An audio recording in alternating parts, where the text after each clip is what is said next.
ರಾಜ ಜಗದ್ಗುರು ರೇವಣಸಿದ್ದೇಶ್ವರ ಮಠದಲ್ಲಿ ನಡೆದು ಬಸವಣ್ಣವರ ಜನ್ಮಸ್ಥಳವಾದ ಇಂಗಳೇಶ್ವರಕ್ಕೆ ಹೆಸರಾಂತ ಚಿತ್ರನಟರಾದ ಚೇತನ್ ಸರ್ ಇಂದು ಗ್ರಾಮಕ್ಕೆ ಆಗಮಿಸಿದ್ದಾರೆ. ಹಲವಾರು ಕ್ರಾಂತಿಕಾರಿ ಹೋರಾಟಗಳನ್ನು ಮಾಡುವ ಮೂಲಕ ಅವರು ರಾಜ್ಯದ ಮನೆಮಾತಾಗಿದ್ದಾರೆ.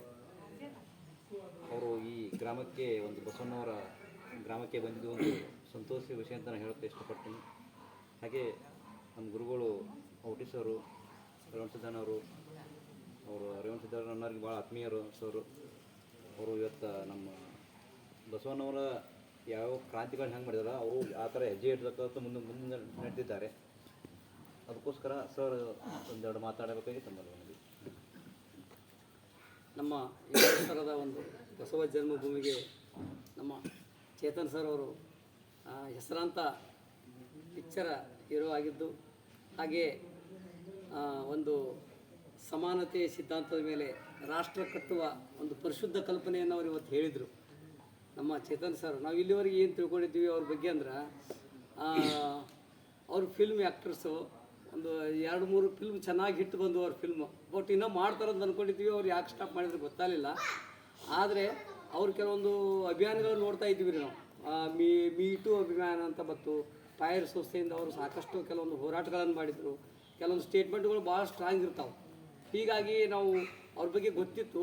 ಆದರೆ ಅವರು ಈ ಒಂದು ಸಮಾನತೆ ಅಂದರೆ ಏನು ರೀ, ಬುದ್ಧ, ಬಸವ, ಅಂಬೇಡ್ಕರ್ ಅಂತ ಶ್ರೇಷ್ಠ ಚಿಂತನೆಗಳ ಒಂದು ಚಿಂತಕರನ್ನು ಒಳಗೊಂಡು ಅವರು ಒಂದು ರಾಷ್ಟ್ರದ ಕಲ್ಪನೆಯಲ್ಲಿ ಎಲ್ಲರಿಗೂ ಸರ್ವರಿಗೂ ಸಮಬಾಳು ಅಂತಕ್ಕಂಥ ಚಿಂತನೆಯಲ್ಲಿ ಅವರು ಇವತ್ತು ತೊಡಗಿದ್ದಾರೆ. ನಿಜವಾಗಲೂ ಅವರು ಎಷ್ಟು ಸರಳತೆ ಅಂದರೆ ಅವ್ರಿಗೆ ಮುಂದೆ ನಾವು ವರ್ಣನೆ ಮಾಡಬಾರ್ದು, ಅಷ್ಟು ಸರಳತೆ ಅದ. ಅವರು ಅಷ್ಟೊಂದು ಸರಳತೆ ಮೇರು ಪರ್ವತ ಅಂತಲೇ ಹೇಳ್ಬೋದು ಅವರು. ಅದೇ ರೀತಿ ಅವರೆಲ್ಲ ಹುಟ್ಟಿದ್ದು ಬೆಳೆದಿದ್ದು ಭಾರತದವರು ಹೌದು.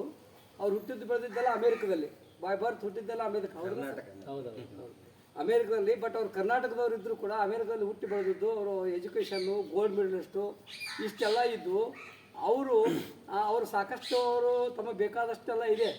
ಆದರೆ ಅವ್ರು ಆರಾಮಾಗಿ ಕೂತ್ಕೋಬೋದಾಗಿತ್ತು. ಆದರೆ ಇವತ್ತು ಇಡೀ ದೇಶವನ್ನು ಸುತ್ತುವಂಥ ಕೆಲಸ ಮಾಡಿ ರಾಷ್ಟ್ರ ಮಟ್ಟದೊಳಗೆ ಒಂದು ಚಿಂತನೆಯನ್ನು ಮಾಡಿ ದೇಶವನ್ನು ಒಂದು ಮುನ್ನಡೆಸಬೇಕಂತಕ್ಕಂಥ ಸಮಾನತೆಯ ಚಿಂತನೆಯನ್ನು ಕೊಡ್ತಾ ಇದ್ದಾರೆ. ಅದಕ್ಕೆ ಅಂಥ ಒಂದು ಶ್ರೇಷ್ಠ ಮಹಾನುಭಾವರು ಇವತ್ತು ನಮ್ಮ ಬಸವ ಭೂಮಿಗೆ ಆಗಮಿಸಿದ್ದಾರೆ. ತುಂಬ ಸಂತೋಷ ಆಯಿತು. ಬಸವಣ್ಣನೊಳಗೆ ಸಾಕಷ್ಟು ಸಂಘಟನೆಗಳು ಬಂದಿದ್ದು, ಸುಮಾರು ಯಂಗ್ಸ್ಟರ್ಸ್ ಎಲ್ಲ ಬಸವಣ್ಣನವರು ಬಂದು ಸಂಘಟನೆಯಲ್ಲಿ ಭಾಗವಹಿಸಿದ್ರು. ಅಂಬೇಡ್ಕರ್ ಸಂಘಟನೆ ಇರ್ಬೋದು, ವಿವೇಕ್ ಬ್ರಿಗೇಡ್ ಸಂಘಟನೆ ಇರ್ಬೋದು, ಬಸವಣ್ಣನಹಳ್ಳಿಯಲ್ಲಿ ಸಾಕಷ್ಟು ಬಸವ ಅನುಯಾಯಿಗಳು ಬಂದಿದ್ದರು. ಇಲ್ಲಿವರೆಗೆ ಬಂದು ಸುಮಾರು ಅವ್ರ ಮಾತುಗಳನ್ನು ಕೇಳಿದರು.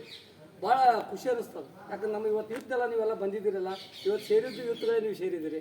ಅವ್ರ ಚಿಂತನೆಗಳನ್ನು ಸ್ವಲ್ಪ ನಾವೆಲ್ಲ ಅಳವಡಿಸ್ಕೊಂಡು ಆ ದಾರಿಯನ್ನು ನಾವು ಸಾಕಾರಗೊಳಿಸೋಣ ಅಂಥೇಳಿ ನಾನು 2 ಮಾತು ಮುಗಿಸ್ತೀನಿ. ಇವರು ಸುಮಾರು 25 ವರ್ಷಗಳ ಹಿಂದೆ ನಮ್ಮ ಅವ್ರನ್ನೂ ಒಂದೇ ಸಮಕಾಲೀನರು. ಎಲ್ಲರಿಗೂ ನಮಸ್ಕಾರ.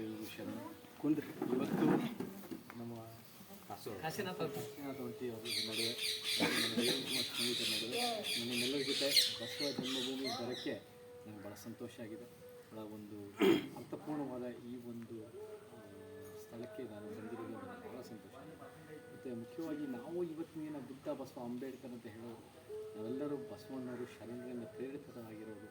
ನಾವೆಲ್ಲ ಎಂಥ ಕರ್ನಾಟಕನ ನಾವು ಎಂಥ ಭಾರತನ ನಾವು ನೋಡಬೇಕು ಅಂದರೆ ಅದು ಯಾವ ಒಂದು ರೋಡು, ಮೂಲಸೌಕರ್ಯ ಅಥವಾ ಬಿಲ್ಡಿಂಗ್ಗಳು ಕಟ್ಟ ಕರ್ನಾಟಕ ಅಲ್ಲ. ಯಾವೊಂದು ಕೇವಲ ಜ್ಞಾನಪೀಠ ಪ್ರಶಸ್ತಿಗಳು ಅಥವಾ ಸಿನಿಮಾ ಬಜೆಟ್ಗಳಾಗೋ ಕರ್ನಾಟಕ ಅಲ್ಲ. ನಾವು ಬುದ್ಧ, ಬಸವ, ಅಂಬೇಡ್ಕರ್ ಅನುಯಾಯಿಗಳು, ಕುವೆಂಪು ಅನುಯಾಯಿಗಳು ಯಾರು ಅಂದರೆ ನಾವು ಒಂದು ಸಮಾಜ ಕಂಡ ಕರ್ನಾಟಕ, ಸಮಾನತೆ ಕಂಡ ಕರ್ನಾಟಕ. ಅಂಥ ಕರ್ನಾಟಕ ನಾವು ರೂಪಿಸಬೇಕು. ಅಂಥ ಕರ್ನಾಟಕ ನಮ್ಮ ಸಂವಿಧಾನದಲ್ಲೂ ಇದೆ, ಅಂಥ ಕರ್ನಾಟಕ ನಮ್ಮ ಶರಣ ತತ್ವದಲ್ಲಿದೆ, ಅಂಥ ಕರ್ನಾಟಕ ನಮ್ಮ 21ನೇ ಶತಮಾನಕ್ಕೆ ಬೇಕು.